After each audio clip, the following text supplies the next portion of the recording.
আসসালামু আলাইকুম। ইনস্ক্রিপ্টের আরও একটি ভিডিও টিউটোরিয়ালে আপনাদেরকে স্বাগতম জানাচ্ছি। আজকের এই পর্বে আলোচনা করব ট্রেস বিটম্যাপ নিয়ে। তো ট্রেস বিটম্যাপের ব্যাপারটা হচ্ছে যে কোনো একটা ভেক্টর অথবা রেস্টার ইমেজ যদি আপনার কাছে দেওয়া থাকে তাহলে সেটাকে আমরা ভেক্টরে কনভার্ট করব। এই যে প্রসেসটা, এটা ফ্রিল্যান্সিং মার্কেটে বেশ জনপ্রিয় একটা টেকনিক। এই কাজটা ইনস্কেপ ব্যবহার করে আজকে করার চেষ্টা করব। তো এর জন্য আমার যে কাজটা করতে হবে সেটা হচ্ছে প্রথমে একটা ভেক্টর ইমেজকে কনভার্ট করার জন্য একটা রেস্টার ইমেজ দরকার। তো আমার কাছে একটা রেস্টার ইমেজ, ক্ষেত্রে আমি একটা লগো ব্যবহার করতেছি, ইনস্কেপের লগো। আপনারা চাইলে ইন্টারনেট থেকে গ্রাব করে নিতে পারেন। তো এটা প্রথমে আমি কি করব সেটা হচ্ছে ইম্পোর্ট করব। তো ইম্পোর্ট করার সবচেয়ে সহজ উপায় হচ্ছে ফাইল মেনু থেকে ইম্পোর্ট, যেটা আমরা গত পর্বে আলোচনা করেছিলাম। তো ইম্পোর্ট করার পর আমাদের যেই ডায়লগ বক্স আসবে সেখান থেকে আপাতত আমরা ডিপিআই ফ্রম ফাইল সিলেক্ট করে ওকে বাটনে চাপ দিব। তো আমাদের ইমেজটা ইম্পোর্ট হয়ে গেছে। তো এই ক্ষেত্রে আমাদের পেজের সাইজটা আমাদের এই ইমেজ থেকে একটু বড়। তো পেজের সাইজ ইমেজের সমান আনার একটা সহজ উপায় হচ্ছে ফাইল মেনু থেকে ডকুমেন্ট প্রপার্টিসে যাব, তারপর সেখান থেকে দেখবেন যে রিসাইজ টু কন্টেন্ট নামে একটা ছোট্ট বাটন আছে। তো এখানে যদি আমি ক্লিক করি তাহলে আমার যেই অবজেক্ট সিলেক্টেড আছে আমাদের পেজের সাইজ হবে ওই অবজেক্টের সমান। তারপর আমরা এটাকে যদি একটু জুম করি তাহলে দেখতে পারবেন যে আমাদের যে এজ এটা ব্লার হয়ে যাচ্ছে, অর্থাৎ এটা একটা ভেক্টর ফাইল, অর্থাৎ ইনফিনিটি জুম সাপোর্ট করবে না। এক্ষেত্রে অটোমেটেড একটা সহজ উপায় হচ্ছে যে আমরা যদি প্যাচ মেনুতে চাই সেখানে একটা অপশন আছে ট্রেস বিটম্যাপ। তো ট্রেস বিটম্যাপে যদি ক্লিক করি ডান পাশে একটা টুল বার ওপেন হবে। এক্ষেত্রে বেশ কিছু টুল আছে। প্রথমত উপরে যদি ট্যাব বারের দিকে তাকাই আমরা দেখতে পাবো সিঙ্গেল স্ক্রিন, মাল্টি কালার। তো আমাদের যদি একাধিক কালার থাকে তাহলে আমরা মাল্টি কালার ইউজ করি। পিক্সেল আর্ট হচ্ছে, যারা পিক্সেল আর্ট নিয়ে কাজ করে তারা ভালো আইডিয়া আছে। তো পিক্সেল আর্টের কাহিনীটা হচ্ছে যে অল্প কিছু ব্লকের সাহায্যে যখন কোনো একটা ইমেজ তৈরি হয়, তো এটা হচ্ছে আলাদা সেকশন। আর মাল্টি কালার হচ্ছে যখন আমাদের কোনো একটা অবজেক্টের ভিতরে একাধিক কালার থাকে। তো আপনার কাছে কয়টা কালার আছে সেটা চাইলে আপনারা সেট করে দিতে পারবেন। তো আপাতত আমাদের সিঙ্গেল স্ক্রিনে হয়তো কাজটা হয়ে যাবে। এক্ষেত্রে বেশ কয়েকটা মোড আছে, তো যেই মোডটা আপনার জন্য সবচেয়ে বেশি কাজে দেয় সেই মোডটা ব্যবহার করতে পারেন। তো আমি আপাতত ডিফল্ট কোথাও চেঞ্জ করব না, আপনারা চাইলে চেঞ্জ করতে পারেন যদি কাঙ্ক্ষিত রেজাল্ট না পান। তো এক্ষেত্রে যে কাজটা করবো যে সিলেক্টেড থাকা অবস্থায় আপডেট প্রিভিউতে ক্লিক করব। তো আপডেট প্রিভিউতে ক্লিক করলে আমাদের এই ইমেজের মতো আরও একটা ইমেজ এখানে প্রদর্শিত হবে। তারপর যদি আমি অ্যাপ্লাই বাটনে চাপ দিই তাহলে দেখবেন যে এক্ষেত্রে আমাদের একটা ভেক্টর কপি তৈরি হয়ে গেছে। তো এই ভেক্টর কপিটা যদি আমি আলাদা করি তারপর যদি জুম করি তাহলে দেখবেন যে এখানে হচ্ছে ইনফিনিটি জুম, বেসিক্যালি এটা হচ্ছে ভেক্টর ইমেজ।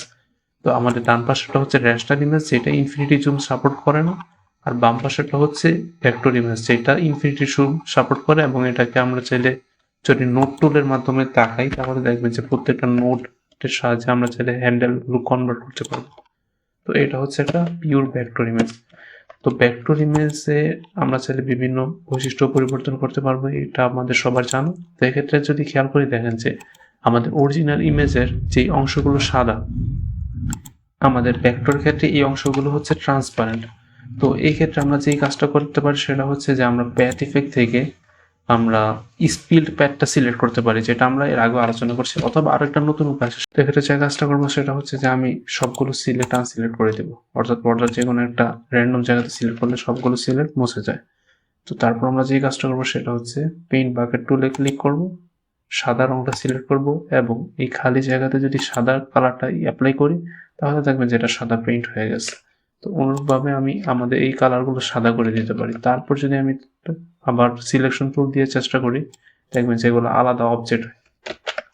তো এক্ষেত্রে এটাকে চাইলে আমি একটা কাজ করতে পারি, সেটা হচ্ছে যে প্যাথে কনভার্ট করতে পারি।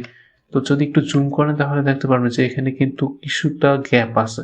তো এই গ্যাপগুলো আমরা কিভাবে পূরণ করবো, সেই গ্যাপগুলো পূরণ করার জন্য আমরা যে কাজটা করতে পারি সেটা হচ্ছে প্যাথের ভিতরে আমরা ইনসেট আউটসেট আছে, তো আমরা আউটসেটের মাধ্যমে আমরা চাইলে প্যাথটাকে বড় করে দিতে পারি। এটা এভাবেও করতে পারি, অথবা আমরা ডায়নামিক অফসেট ব্যবহার করতে পারি। তো ডায়নামিক অফসেট যদি ব্যবহার করি তাহলে হয়তো ব্যাপারটা বুঝতে একটু সহজ হয়। আমাদের উপরে একটা হ্যান্ডেল দেখতে পারবো, হ্যান্ডেলটা একটু নাড়াচাড়া করার মাধ্যমে আমরা চাইলে ডায়নামিক অফসেট অ্যাপ্লাই করতে পারি। তো এই হচ্ছে বেসিক আলোচনা। তো এই ক্ষেত্রে ডায়নামিক অফসেটটা যদি আমি ব্যবহার করি তাহলে আমরা উপরে একটা হ্যান্ডেল দেখতে পারবো, হ্যান্ডেলের মাধ্যমে আমরা খালি জায়গাগুলোকে পূরণ করে দিতে পারবো। তো এক্ষেত্রে আমি একটু বাড়াইয়া দিতে পারি, তারপর এটাকে আমি ব্যাকগ্রাউন্ডে পাঠিয়ে দিতে পারি যাতে করে ম্যাচ হয়ে যায়। তো এইভাবে চাইলে অটোমেটিক্যালি আমরা কোনো একটা ভেক্টর ইমেজ তৈরি করতে পারি রেস্টার ইমেজের মাঝ থেকে।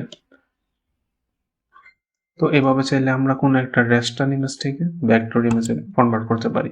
তো এই কাজটা হয়তো সবসময় একুরেট হয় না, যেহেতু এটা অটোমেটিক্যালি হয়। অনেক সময় দেখা যায় যে বিভিন্ন ধরনের সমস্যা থাকতেই পারে। তো এই সমস্যার সমাধান করার জন্য সবচেয়ে বেস্ট উপায় হচ্ছে আমরা যদি এই কাজটা ম্যানুয়ালি করি। ম্যানুয়ালি বলতে আমরা যদি এই যে আমাদের যে অবজেক্ট আসে সেটার যে ব্রাইটনেস বা অপাসিটি এটা কিছুটা কমিয়ে দিই। তো এটার অপাসিটি কিছুটা যদি আমি কমিয়ে তারপরে এখানে আমি যেই কাজটা করতে পারি সেটা হচ্ছে বেজিয়ার পেন টুল আছে বা বিভিন্ন ধরনের যে টুলগুলোর সাথে আমরা আগে থেকে পরিচিত, সেটার মাধ্যমে আমরা চাইলে ম্যানুয়ালি এই কাজটা করতে পারি।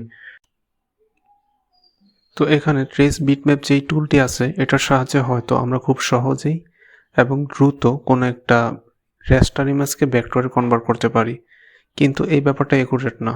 অর্থাৎ অনেক সময় আনএক্সপেক্টেড রেজাল্ট পাওয়া যাবে, অথবা দেখা যাবে যে কমপ্লেক্স কোনো একটা অবজেক্টে কাজ করবে না। তো এই ক্ষেত্রে সবচেয়ে ভালো অথবা বেস্ট উপায়টা হচ্ছে যে আমরা যদি ম্যানুয়ালি কাজটা করি। হয়তো ফ্রিল্যান্সিং বা অন্যান্য কাজে যারা পরিচিত বা কাজ করেন তারা হয়তো ম্যানুয়ালি কাজটা করতে বেশি স্বাচ্ছন্দ্য বোধ করবেন। তো ম্যানুয়ালি কাজটা আমরা বিভিন্ন টুলের সাহায্যে করতে পারি, তবে সবচেয়ে বেশি ভালো হয় সেটা হচ্ছে পেন টুলে দিয়ে। তো পেন টুলের ভিতরে আবার বেশ কয়েকটা মোড আছে যেটা আমরা বিগত ভিডিওতে আলোচনা করেছিলাম। এর মধ্যে সবচেয়ে সহজ উপায়টা হচ্ছে যে 3 নাম্বার অর্থাৎ বিএসপি লাইন প্যাডটা যদি আমরা ব্যবহার করি। আর যারা অনেক বেশি অ্যাডভান্স তারা চাইলে রেগুলার বেজিয়ার প্যাথ এই টুল মোডের মাধ্যমে কাজটা করতে পারেন। তো এই হচ্ছে বেসিক যে ব্যাপারটা। আমরা চাইলে কার্ভ লাইন তো সরাসরি অঙ্কন করতে পারি, আর শিফট কি চেপে ধরে রেখে বিএসপি লাইন প্যাথের ভিতরে আমরা সমান যেই লাইনগুলো আছে অর্থাৎ সরল রেখা অঙ্কন করতে পারি। তো এইভাবে চাইলে আমরা ম্যানুয়ালি কাজটা করতে পারি। ম্যানুয়ালি কাজটা করা শেষ হয়ে গেলে হয়তো আমরা আরও বেশি একুরেট রেজাল্ট পাবো, তবে এক্ষেত্রে অনেক বেশি সময়ের প্রয়োজন হতে পারে।